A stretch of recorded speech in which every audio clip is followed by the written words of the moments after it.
People will willingly walk for 3 hours in a new city. They'll explore streets they've never seen before, wander through crowded markets, stop for food, and barely even notice how long they've been on their feet.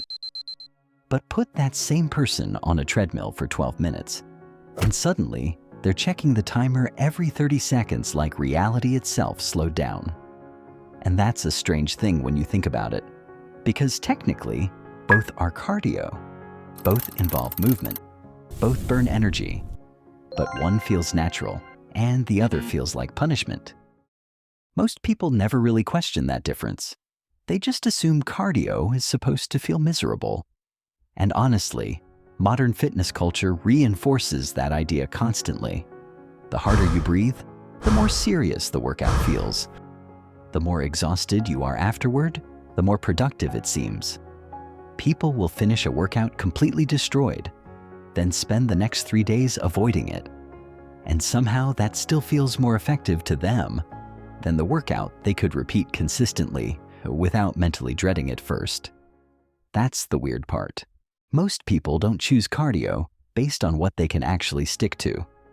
They choose it based on how intense it felt in the moment, which creates a cycle almost everyone falls into at some point. It usually starts with something aggressive, running every morning, high-intensity circuits 6 days a week, long treadmill sessions with music loud enough to emotionally intimidate yourself into finishing. Because suffering feels productive, especially in fitness. But then small things start happening. The workout starts getting delayed a little longer each day. Some days, people just sit in the car for a few extra minutes before going in. 4 minutes in, and the timer already starts feeling important. Some people spend more mental energy preparing for cardio than the cardio itself actually requires. And eventually, the routine stops feeling like movement and starts feeling like a task hanging over your head all day. That's usually the moment consistency quietly dies. Not because your body couldn't handle the workout, but because your brain started associating movement with pressure. And once that association happens, even simple cardio starts feeling heavier than it actually is.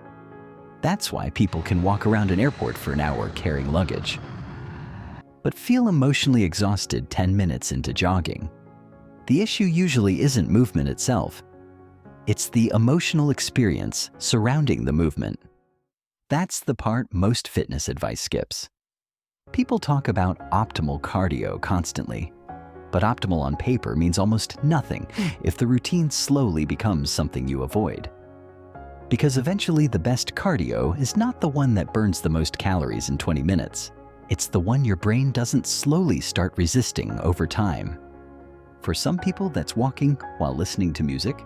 For others, it's sports, cycling, swimming, running, jumping ropes, even just building a lifestyle where movement happens more naturally instead of only through forced exercise sessions.